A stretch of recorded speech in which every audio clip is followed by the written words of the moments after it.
menyangkut dengan LPG yang sekarang lagi kelangkaan, Bapak Ibu semua, ini juga ada di Rut Pertamina dan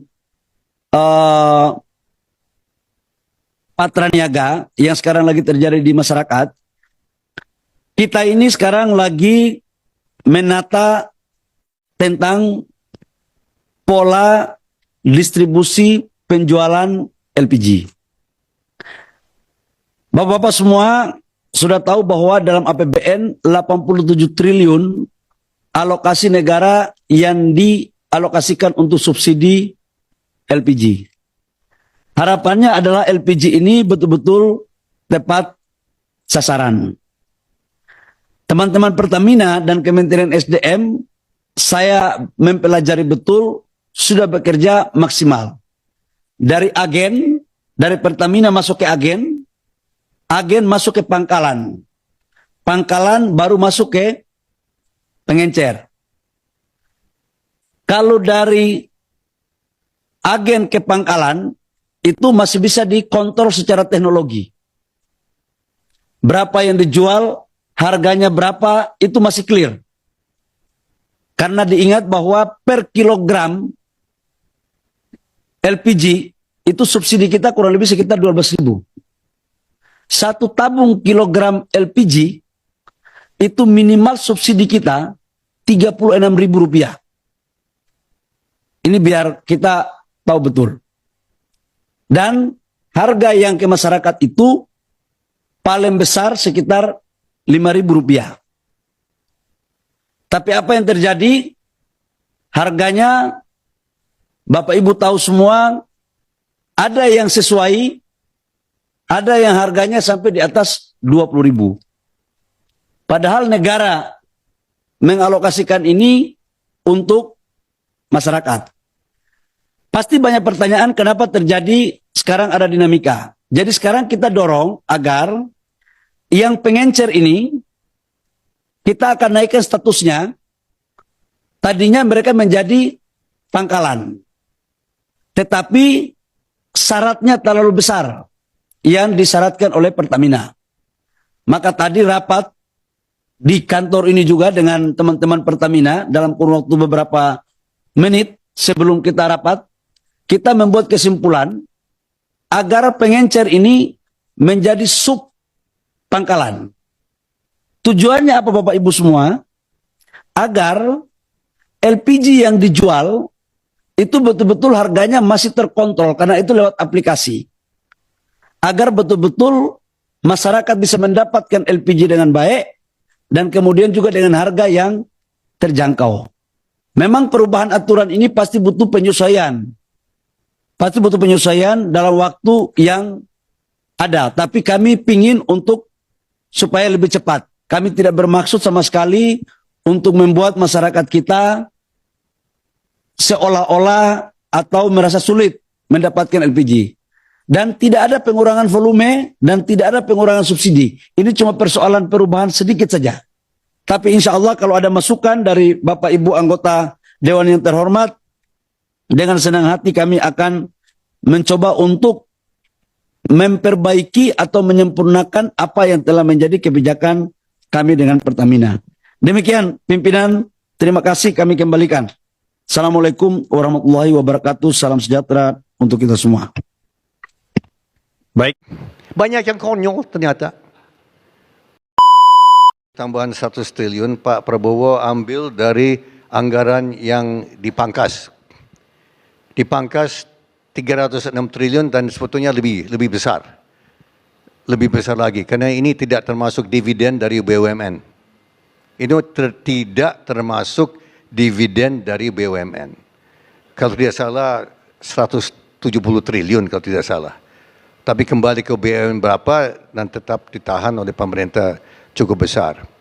So itu Pak Prabowo menyadari bahwa kalau uang itu dipangkas, ditarik dan tidak dikucurkan ke ekonomi, ini pertumbuhan ekonomi kan melambat. Ya, Prabowo ada keuntungan satu Pak Cete. Prabowo adalah anaknya seorang guru besar ekonomi.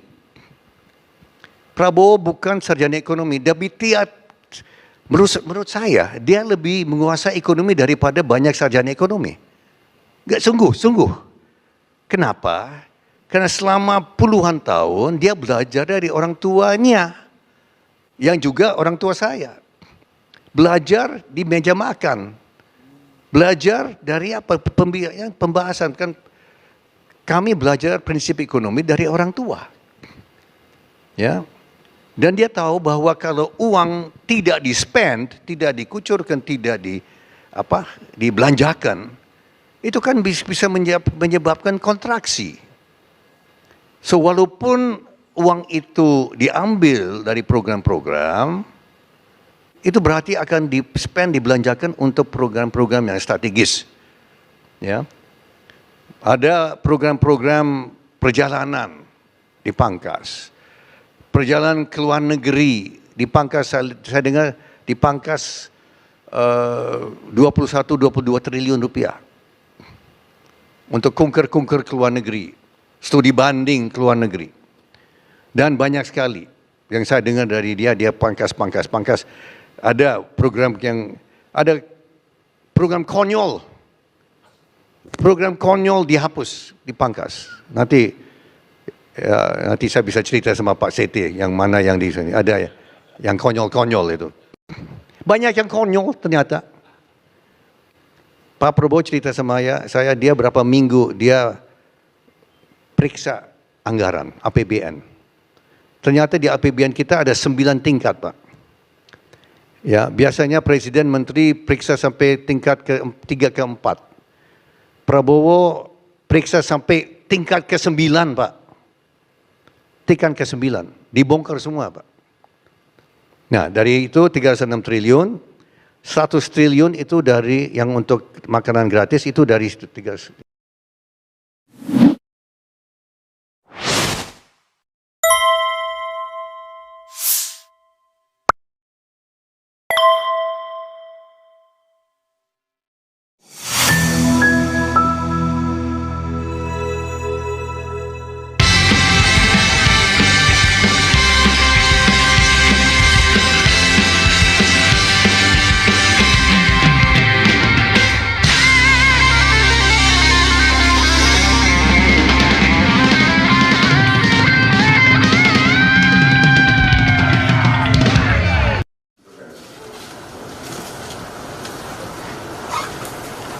Bukan saya ingin mencampuri pekerjaannya kementerian-kementerian, tidak.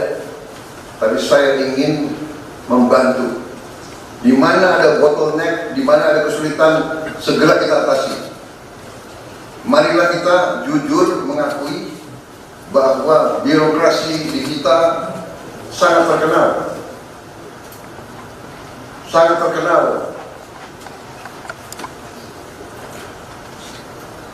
Ribetnya, sangat terkenal, lambatnya.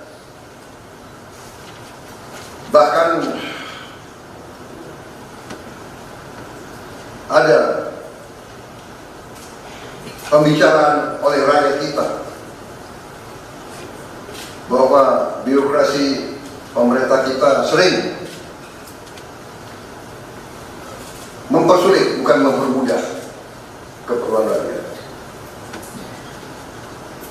Bahkan ada yang mengatakan kalau bisa dibikin sulit, kenapa dibikin mudah? Ini saya minta menteri-menteri sekarang, mari kita lebih berani, mari kita lebih tidak ragu-ragu untuk memberi pelayanan yang terbaik kepada rakyat kita. Jangan ragu-ragu kalau saudara tidak puas dengan pejabat-pejabat di bawah Anda, laporkan, segera kita ganti. Begitu banyak orang yang mau mengabdi. Tidak ada orang di sini yang kebal, yang tidak patuh, tidak bekerja keras untuk bangsa dan negara dan rakyat. Saudara saya beri wewenang, copot segera. Suruh tinggal di rumah aja, daripada bikin susah kita. Saudara-saudara sekalian,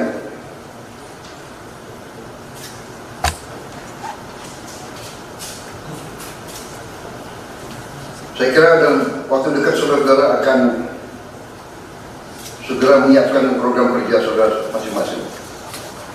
Saya beri kesempatan segera, dan sewaktu-waktu terus saya akan panggil koordinasi. Tadi pagi sebelum sidang kabinet saya sudah koordinasi sama beberapa menteri, dengan Jaksa Agung, dengan BPKP, dan besok pun kita akan lanjutkan.